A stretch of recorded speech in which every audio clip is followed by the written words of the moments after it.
महाराज जी, एक सच्चा और आज्ञाकारी शिष्य कौन होता है? जो अहंकार को गुरुदेव के चरणों में समर्पित कर दिया। सच्चा और आज्ञाकारी वही है जो अहंकार को गुरुदेव के चरणों में समर्पित कर दिया। अहंकार ही बुद्धि चलवाता है। हमारे गुरुदेव भगवान ऐसा बोले तो हम लोग अपने गुरुदेव से कैसे बात करने लगते हैं। गुरुदेव ने कोई आज्ञा करी, ऐसा महाराज जी आप नहीं समझते हो, देखो आप ऐसे से नहीं। गुरु के वचन ब्रह्म वाक्य है, वेद वाक्य है, शास्त्र है। गुरु के वचन शास्त्र है, ब्रह्म वाक्य है, वेद वाक्य है। अगर वो कहते हैं तो तुरंत उस पर अमल करना, ये हमारे सौभाग्य का विषय होगा। ये संसारी लोग नहीं जानते हैं।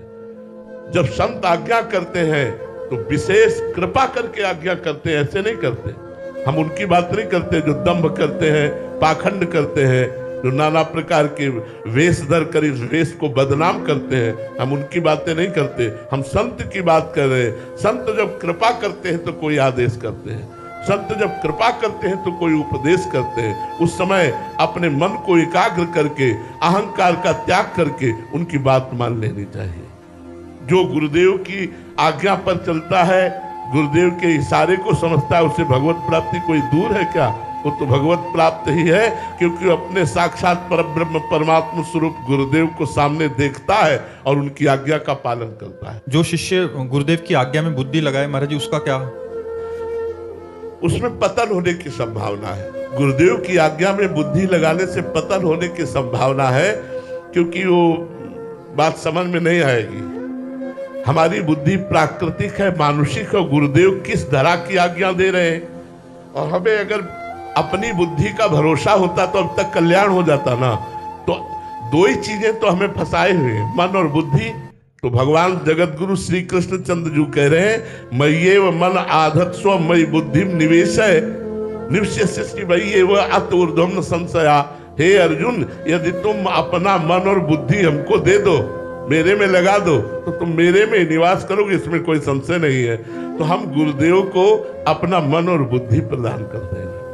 देखो, हम सांसारिक संबंधों का इतना महत्व रखते हैं, भाई के लिए, पत्नी के लिए, पुत्र के लिए, पति के लिए, और गुरु साक्षात परब्रह्म, वहां बुद्धि लगाए, वहां बुद्धि लगाए। गुरुदेव करुणा करके कोई आदेश कर दिए, वहां हम बुद्धि लगाए तो हमारे पतन का मार्ग हो जाएगा। बिना ही विचार करी शुभ जानी। गुरुदेव के लिए आया है, बिना ही विचार करी शुभ जानी।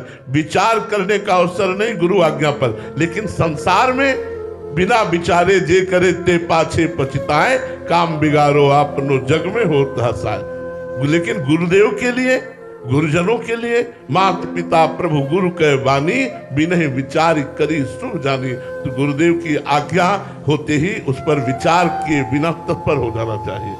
कुछ चेष्टाएं ऐसी होती है जो हमारी समझ में नहीं आती है, तो हम बुद्धि को ही दे देते हैं, हम समझने की चेष्टा ही नहीं करते। हम आपके हैं, जैसा चाहो वैसा आप आज्ञा करो, वैसे हम आपकी सेवा में रत हैं, सबका बन जाए। यार, ये शरीर गाड़ दिया जाएगा या जला दिया जाएगा, इसका क्या महत्व है?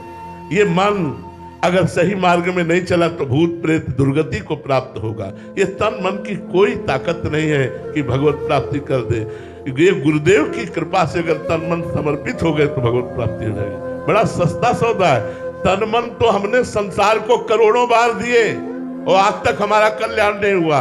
एक बार मन गुरुदेव को दे दो, देखो तुम्हारा कल्याण हो जाएगा। हम धन की बात इसीलिए तीसरे में नहीं कहते कि तुम कहोगे कि धन की बात हम नहीं कहते। धन तो बहुत गौड़ चीज है।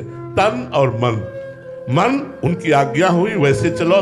क्रिया प्रधान तन और संकल्प प्रधान मन। तन और मन गुरु। धन तो एक गौड़ चीज है, धन का कोई महत्व नहीं है, धन का कोई महत्व नहीं है।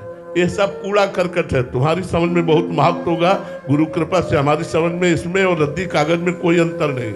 इससे भोग सामग्री मिलती, इसलिए धन का महत्व है। धन का क्या महत्व है? 2000 रुपए के एक अटैची नोट दे दिए जाए, आप क्या करोगे? एक ही दोगे रद्दी कागज की में। क्यों? क्योंकि अब उसकी भोग सामग्री नहीं मिलती। भोग सामग्री मिलती है इसलिए धन का महत्व है। तो भोग सामग्री इसलिए प्रिय लगती क्योंकि इंद्रियां चंचल है। इंद्रियां चंचल इसलिए है कि अज्ञान है। अगर ज्ञान प्राप्त हो जाए तो सब बात बन जाए। इसलिए गुरु की आज्ञा में रहो। वही अज्ञान तिमिरांधस्य ज्ञानांजन शलाकया चक्षुरुन्मीलितं येन तस्मै श्री गुरुवे नमः। अज्ञान अंधकार का नाश करने वाले, ज्ञान चक्षुओं को खोलने वाले गुरुदेव बड़े कृपालु, बड़े कृपालु, कृपा कर देते हैं। उनकी आज्ञा पर रहो, सब मंगल हो जाएगा।